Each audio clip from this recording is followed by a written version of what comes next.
Dans cette capsule, nous aborderons le premier critère d'analyse, soit la source de l'œuvre. Charles, peux-tu s'il te plaît commencer par situer l'importance de ce critère pour les premiers peuples? Oui, Joanie, j'aimerais d'abord rappeler l'article 11 de la Déclaration de l'ONU sur les peuples autochtones qui mentionne les peuples autochtones ont le droit de conserver, de protéger et de développer les manifestations passées, présentes et futures de leur culture, telles que les sites archéologiques et historiques, l'artisanat, les dessins et modèles, les rites, les techniques, les arts visuels et du spectacle et la littérature. Dans nos communautés autochtones, Joanie, la tradition orale a toujours été le cœur de la transmission des savoirs, que ce soit les savoir-faire, notre histoire ou nos légendes. Et encore aujourd'hui, la tradition orale est toujours utilisée par nos aînés. C'est ici que la littérature entre en jeu. La littérature, ça permet de redonner la voix aux Autochtones, la voix qu'elles ont perdue.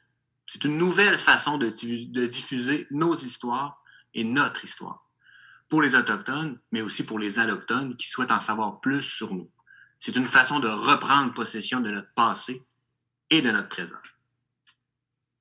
C'est un aspect vraiment essentiel. Il faut également garder en tête que les emprunts, les métissages et les échanges culturels sont des phénomènes universels qui ont marqué l'histoire de l'humanité et qui ont permis de multiples avancées. Donc, certains Allochtones souhaitaient aussi poursuivre ces échanges-là entre les cultures et souhaitent préserver leur liberté de création.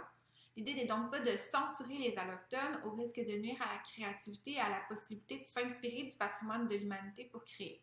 Dans ce sens-là, tout le monde a le droit d'aborder les questions autochtones, même si certains ont quand même plus de légitimité que d'autres. Ce que tu nommes, Joanie, c'est la posture des Allochtones comme des alliés.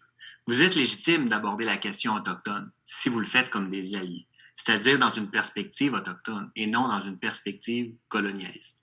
Être un allié, c'est une façon d'être, c'est une façon de faire, c'est être à l'écoute des Premières Nations, c'est s'informer auprès des Premières Nations et de se poser des questions comme « Qu'est-ce que je peux faire en tant qu'allié? » Nous avons une histoire commune, les Premières Nations et les Québécois, et je crois qu'il est important de vouloir en apprendre plus sur l'autre.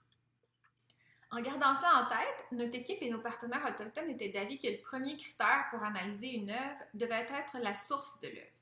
Cette analyse doit se faire avec toutes les nuances possibles. Donc, l'idée n'est pas de tomber dans la censure, mais plutôt de faire un choix éclairé des œuvres pour pouvoir les utiliser, les appréhender de la bonne façon. Les questions qu'on devrait se poser à ce stade sont, d'abord, est-ce qu'un auteur autochtone a contribué à l'œuvre? Le cas échéant, est-ce que la personne autochtone en question dépeint dans son œuvre la communauté dont elle est issue ou qu'elle connaît bien? Et est-ce que l'œuvre a le soutien ou une reconnaissance de ses pairs?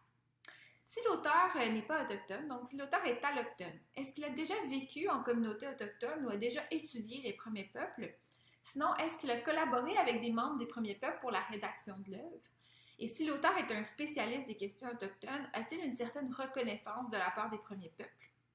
Troisièmement, on peut se poser la question des illustrations. Est-ce que l'œuvre est illustrée par un membre des premiers peuples ou a-t-elle été illustrée par un spécialiste des questions autochtones?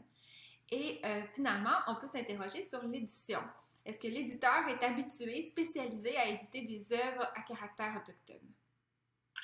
Par exemple, Joanie, il y a les éditions Alain Norac qui ont 2 fondateurs Wendat et leur équipe éditoriale est composée de membres des Premières Nations et se montre sensible aux spécificités culturelles et aux thématiques qui touchent ces nations. C'est vrai, merci pour ce détail. Donc, si vous êtes à même de répondre oui à l'une de ces questions, l'œuvre reçoit une bonne appréciation pour ce premier critère.